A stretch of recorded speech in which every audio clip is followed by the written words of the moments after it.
I'm sure we all have a common thought that plants and nature are absolutely essential to health, right? Our well-being, mental, physical, and that's what this initiative is all about. And so we're just going to kind of walk through the history of the PNHI. So it is, again, the merging of two worlds. It is first the Center for Health and Nature, which, as we've already spoke on, is the collaboration between Texas A&M Health and Houston Methodist. And also, additionally, part of Dr. Maddox's world is the Nature and Health Alliance. They've been creating these cohorts in different states that also bring upon the benefits of plants, nature, and health to people. And secondly is the responsive agriculture world, which is Dr. Hall's piece of the puzzle. He works in horticultural sciences, in the horticultural sciences department, and that is where these two worlds collided to create the PNHI.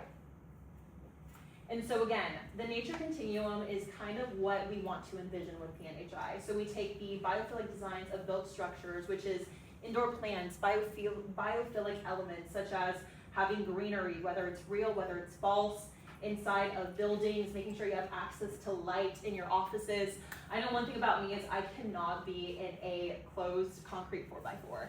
And I think that is the same for mostly everyone. Everyone thinks the same thing. You know, whenever we have that connection to the outdoors, to nature, to those natural elements, I feel like not only is our cognitive function better, but we just feel better overall. It's better for our well-being, health, mental health, physical health, and again, those are the indoor elements that we want to bring in through the PNHI, and then we want to go ahead and also have exposure to nature in the wild, just conserving those natural elements of the world that we have here today.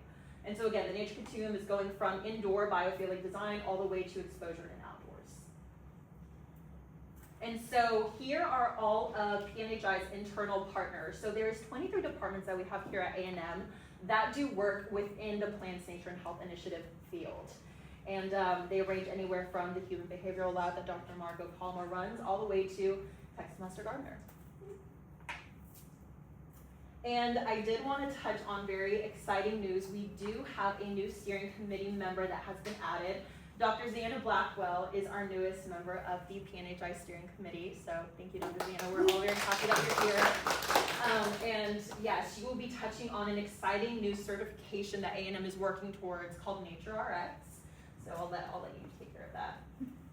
And as for just a little wrap up of what we've done in year one. So earlier this year, we developed a strategic plan with our 5 areas of outreach emphasis, which are the education, it is the economic evaluation, the, oh my goodness, lab studies, and also walking-based studies, and then our multidisciplinary, which are in our strategic plan. And then we hired myself. I am a recent graduate of Texas A&M. I graduated in May with my undergraduate degree in public health. And so I graduated on Thursday and started full-time that next Monday. So it's a quick program. And then as well as Dr. Dario Brucano Ochoa. We hired him in April, and we are so glad that he is here. He helps us run all of our experiments over in the Human Behavioral Lab and outside of the Human Behavioral Lab as well. And then we have submitted 2 research grants have been funded. We have submitted 2 papers, 4 articles, and we have conducted an omni-channel outreach, which I will touch on a little bit later in our communications slide. And Dr. Meg Patterson, she conducted the first social network analysis, I believe earlier on this year. And we are planning on conducting a second social network analysis to just show the connections that have been established within this year. And then I have been working on internally mapping those collaborations, or those people who work in the field of plants, nature, and health that are here at A&M, so we can facilitate more collaboration between us all. We're all here at A&M, so why not pick the low-hanging fruit, if you will. And then we have established our communications and meeting strategy. Part of that meeting strategy is having these quarterly meetings, because if we're not mingling, you know, 4 times a year, then, you know, we lose touch. Those ideas that we talked about doing, or that we talked about starting, or, you know, they end up just leaving in the back burner. And so it's really important that we collaborate and we see each other frequently to make sure that these ideas come into reality. And then we are planning a joint symposium in 2026 with the Center for Health and Nature. So that will be in October 1st and 2nd, if I am being specific. And so yeah, we're really excited about that. And then this past October, which I will touch on a little bit later in the presentation, we brought in over 30 external stakeholders from the industry to kind of guide us within this next year on what relationships we need to build, where our resources need to go towards, and what needs to be done. And we did a lot of strategic planning during this meeting, and I think the outcomes were absolutely amazing. And so, to go back on this external stakeholders meeting, like I said, we convened over 30 partners from the green industry, from here in Texas A&M, and it was absolutely amazing. It was a 2-day event featuring networking, such as what we did here, or what we're doing here, but in a little bit of a grander scale. We did a floral design competition, which brought out, which I won. Yes, which Dr. Z and his team, which I was also on, won, and it kind of brought back that idea that nature is a part of our childhood. It's a part of us as beings, and it's very important that we don't lose sight of that touch with nature in our natural world. And again, we did a lot of strategic planning for future PNHI initiatives for the year 2026. And so we did a welcome reception dinner, which we just got to mingling, and then that floral design competition that just really catalyzed the rest of the meeting. And then our connections and partnership session, and then our dinner. And with this partnership and connection session, we generated over 280 individual ideas through a brainwriting process that Dr. Hall can touch on a little bit more. He's kind of the guru on this thing. It's absolutely amazing. And the reason was we wanted to expand PNHI's outreach through innovative engagement and partnerships, again, with the green industry, with entities that are bigger than A&M, so we can really bring this initiative to its biggest potential. And our top strategies that we came up with, I don't know if you all have met Ms. PJ Ellison, but she is an absolute cannonball. And she started saying this slogan, plants before pills. And she said that in the meeting, and everybody loved it. I think it's something that sticks with people. It's something that I think we all can agree on for the most part, that, you know, instead of reaching for an antidepressant, why not go outside and take a walk, you know? And so that really was the top strategy that stuck out and connected and resonated with our members who attended this meeting. And then secondly was our youth program integration. So again, collaborating with some of the programs that we already have here in A&M, Texas Master Gardener, Seed Your Future, what else? Oh my gosh. FFA, Junior Master Gardeners. We already have so much here in AgriLife Extension that we just really need to touch on. And community wellness events as well. I think also making our presence known to the community in any community is absolutely amazing, whether it's here in College Station, Bryan, the Brazos County, or even in Houston. And so now we're going to touch on the different communication outlets that we have made throughout this year. So to begin, we do have our website. It is located in the IHA's main web domain, and we're under projects. No, we're under research, and it has like this drop down, and you will see us there. We're the only one, so you can't miss us. And there it just highlights our ongoing projects. I have a Meet the Teams page where I spotlight all of our members, and it gives a little blurb about their contribution to PNHI and then their other affiliated programs. And it also gives access to just other resources and our history as PNHI. And we launched our social media platforms. So we have an Instagram and a LinkedIn and a Facebook. The Instagram and the Facebook, they cross-post. And so if you follow our Instagram, or if you follow our Facebook, it's the same content as our Instagram. And then LinkedIn is the new academic social media. So we decided to also go ahead and make our presence known there. And in 2026, we are planning on, or we are collaborating with the Good Health is Good Bull podcast that Dr. Ziana runs over in UHS. And that is going to just make sure, that's going to make sure that our students and our professors and other staff members there at A&M know that health is important. And not only is health but health is something that a lot of people may have some different thoughts on. And the more simple we make it and the more accessible we make these resources to people, the easier it is to spread the message and for everyone to come together under this message that, you know, exposure to plants, nature, and health, or plants and nature is vital to your health. And so we want to really use that outlet to make sure that people use not only the accessible resources on campus, but also go out to the broader Brazos County and really touch on these different aspects. And in 2026 also, I'm working right now to do the social media assets. So these are going to be postable and available to everyone, and it's going to center around the 4 sectors, which is public health, medical and clinical sector, the education sector, and the public health sector.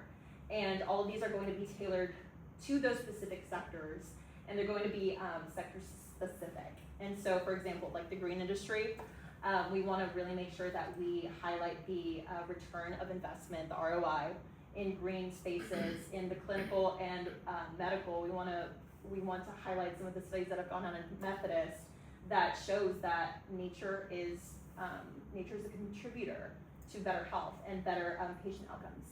And then with our newsletter, I just sent out about a month ago, I sent out the second fall edition of our quarterly newsletter, and that bit just highlights the recent events that we've done, any updates on our current research and projects, and it highlights some of our members as well.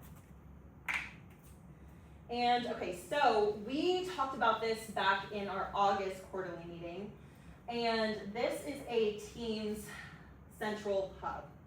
And if we use it to the potential that Dr. Hall and Dr. Maddock and I know it could have, it would be absolutely amazing. And so everyone is within this main PNHI team, or the members who were present at the August meeting and who we had in our directory. I'm not so sure about the new members, but I'll get y'all added in there. But in order for us to be able to cross-collaborate, we need to all choose which one of our 5 sectors we want to work in. And again, that is walking-based studies, lab-based studies, economic, education, and then multidisciplinary, which are down here. And so, again, if we're all within these centralized teams, we can send resources, we can send chats, if anybody needs help writing a paper or extra resources, this is a really easy way to just communicate within the network and more specialized to the projects that you want to accomplish. So if somebody's here tonight and they say, hey, I'd like to be a part of that team. Yes, you just fill out this QR code and I will get you added in there tomorrow morning. Oh, okay. Yes, So that's a form for them to fill out? Yes. Okay. So this form right here, you fill it out and select which team you want to be in, whether it's team 1. Can you see my cursor? Yes. Team 1, lab-based. Team 2, walking-based. 3, economic. 4, education. 5, multidisciplinary. And you will see that our projects are underneath these specific goals. So the AgriHUD, which I will touch on a little bit later, is underneath multidisciplinary. NatureX under multidisciplinary. The sound immersion study under multidisciplinary.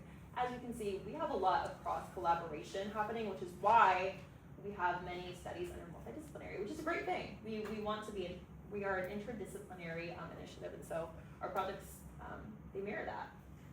And so yes, please scan this. I'm begging. I'll give y'all 5 seconds. 4, 3, 2. I get it. Oh, wait. I got it. Okay. Perfect. Thank you. And so, as we said before, we are conducting a second social network analysis. The first one looked like this, and those larger nodes are our most, the people in our initiative with the most collaborations and the most influence, if you will. And so those would be, unsurprisingly, Dr. Hall, Dr. Maddock, and Dr. Marco Palma. And our goal is for everyone to be just as interconnected and have just as much influence. And how we're doing this is by asset mapping and making sure that everyone has access to the resources that you need in order to see what everyone's doing, see what everyone's specialty is, see what their niche is. And so I do that by highlighting or spotlighting our members on the quarterly newsletter and our website. It has everybody's bios that have filled out this form. Everyone's bios are there available in the website. And so if you have submitted the form and had your interview with me, you are featured on our website. And so if you want to be featured, hint, wink, wink, here is a Google form that you fill out in order for me to do so. So I will give y'all 7 seconds. Wait, so we do this one to do Yes. what? To get featured on the website and our Oh, yeah, newsletter yeah, yeah. for these spotlights. Oh, so if they want you to brag on them, Yes. fill out the form. Exactly. If you want to brag on yourself, there you go. And then I'll do the heavy lifting for you, and I'll repost, and I'll tag you on everything that you want me to tag you on. Just go ahead and fill out that form. Okay. And then that is also part of some of what we wanted to accomplish within the first 3 years of the initiative. And so by doing this, I believe we're already about 40% finished, and we're only about 7 months in. So we're doing great on this. But again, I just want to show you guys off and show off all the amazing work that you do, so please fill this out for me. Oh, Dr. Hall's telling me to hurry.